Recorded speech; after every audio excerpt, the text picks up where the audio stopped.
Huh? Oh, I'm sorry. Let me quickly turn off the speaker first. Alright, let's get on with it. Bluetooth. It's safe to assume that most of us are plenty familiar with this technology that has been connecting our smartphones to many other IoT devices for decades. Considering its bandwidth and speed, it's surprising that some new innovation has not completely replaced it by now. Anyways, today I have with me a new Bluetooth speaker from JBL, the JBL Flip 5. So will it rock your world? Let's find all about it in this review. For any speaker to be considered good, well, it has to sound good. In the case of JBL Flip 5, the audio quality is simply impressive. While the last gen JBL Flip 4 came with two 8-watt drivers and stereo sound, the company has gone with a single 20-watt driver and a mono sound system on the Flip 5. Now, the switch from stereo to mono might immediately turn off many, and normally, yes, it does make sense. However, I think JBL has made a good choice by going mono on the Flip 5. First of all, unless you are an audiophile or have an extremely keen pair of ears, the stereo sound can hardly be noticed and enjoyed on a speaker of this size. Therefore, due to the lack of use of different driver for each audio frequency range, for me, the Flip 5 sounds more consistent and better than the Flip 4.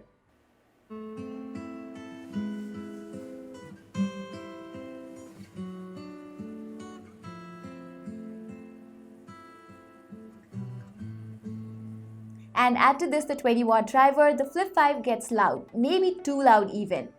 The volume goes from silent, loud, louder to in the middle of a jatra loud.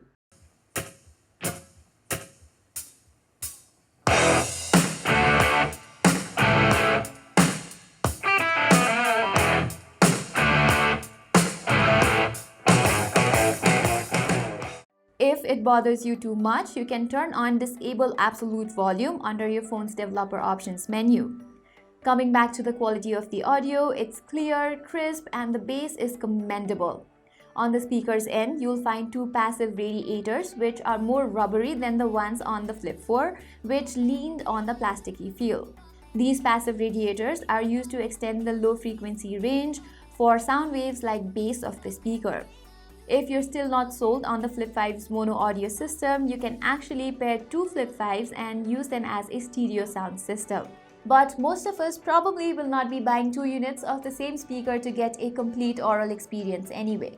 Moving on to the design, the Flip 5 comes in a familiar wire mesh grille body and has that rugged look and feel to it. You can also carry around Flip 5 with its lanyard that resembles a shoelace. Moreover, it is IPX7 waterproof, so you can be rest assured to taking it to pools or other similar environments. On the front, there are 4 tactile buttons from left to right: party boost, volume down, volume up, play and pause. You can skip a track by double pressing the play or pause button, and that's about all it can do. I had no problems operating the buttons since they are quite clicky and responsive. Also, you can easily distinguish which one is which just by feeling them. On the back, you have the power and the Bluetooth button alongside an LED battery indicator and the USB Type-C charging port. The indicator glows a single shade of white and fades as the battery wears down. I was a little skeptical about it at first, but with time I have grown used to it. Also, unlike the Flip 4, there is no flap covering the ports on the Flip 5, which makes it easier to get to. The battery is also another area where the Flip 5 has seen an improvement. Packing a bigger 4800 mAh unit, it now charges via a Type-C cable, unlike the Flip 4, which used micro USB for charging. Additionally, the charging time in Flip 5 has been reduced to 2.5 hours, while the Flip 4 fully charged in 3.5 hours. Also, in my time of testing, I played music through the Flip 5 on moderate volume and it gave me a battery life of around 8 hours, in contrast to the advertised 12 hours. But of course, the louder you get, the lesser the battery life. On the software front, there's a JBL Connect companion app for JBL speakers. Using this, you can use the Party Boost functionality, which I'll get to in heavy details later on. Also, you can pair two Flip 5s and use it as a stereo through the app. There's not much else you can do from the JBL Connect though. It displays the battery level and you can toggle audio feedback sound on or off. Now coming to the bad stuff, there are plenty of feature omissions on the Flip 5 which raises a major red flag for the speaker. First of all, it has no 3.5mm headphone jack, unlike the predecessor, thus making it a Bluetooth exclusive speaker. Also, the Flip 5 does not come with an inbuilt mic, so you cannot make calls or trigger voice assistant through it, unlike the Flip 4. It was such a crucial feature and I don't understand why did they have to remove it. Even though communicating with Google Assistant and Siri on a Bluetooth speaker suffers noticeable lags, calls don't. The ability to talk to an entire family through a speakerphone is just not possible with the Flip 5, and that plain sucks. Furthermore, the Flip 5 still uses Bluetooth 4.2 like the Flip 4. Why did JBL not make a jump to Bluetooth 5.0? It has better range and better data rate as well, but by that I don't mean that the Flip 5's Bluetooth is downright miserable though. In my time of testing, I barely noticed any audio delays, but the in-house range was limited to about 5 meters, which is not that spectacular. Besides this, the Flip 5 does not support high-end Bluetooth codecs like aptX and aptX HD, and is restricted to A2DP and AVRCP, which are the most basic audio codecs for any Bluetooth device. When connected, your phone may show you the option to toggle HD audio SBC on or off, but don't be blown away by that just yet. The sub-band coding SBC delivers worse latency and audio quality than the aforementioned high codecs. But no, the Flip 5 will not give you unbearable latency or aural experience. I am just saying that the Flip 5 could have gone with Bluetooth 5.0 or some better codecs.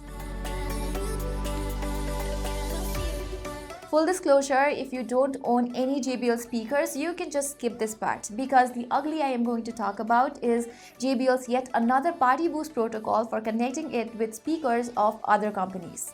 Previously, JBL Bluetooth speakers used to come with the Connect Plus pairing protocol, using which you could connect up to 100 devices at a time. The Flip 4 featured Connect Plus as well. But no, JBL had to come up with yet another protocol titled Party Boost, which has basically the same functionality as the Connect Plus, but is only compatible with other speakers with Party Boost.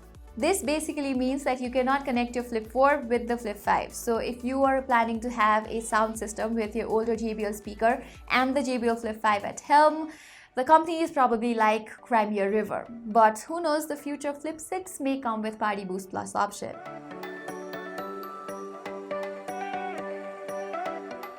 The JBL Flip 5 is a terrific Bluetooth speaker with great audio quality, no doubts on that. With a bigger battery and a faster charging speed than its predecessor, there are so many things to love about it. However, it is equally bad in some other departments. The lack of a headphone jack and a speakerphone is a bummer, and the non-backward compatible Party Boost option should not have existed in the first place. Therefore, if you are in a market of a standalone decent Bluetooth speaker, the JBL Flip 5 is an excellent choice for you.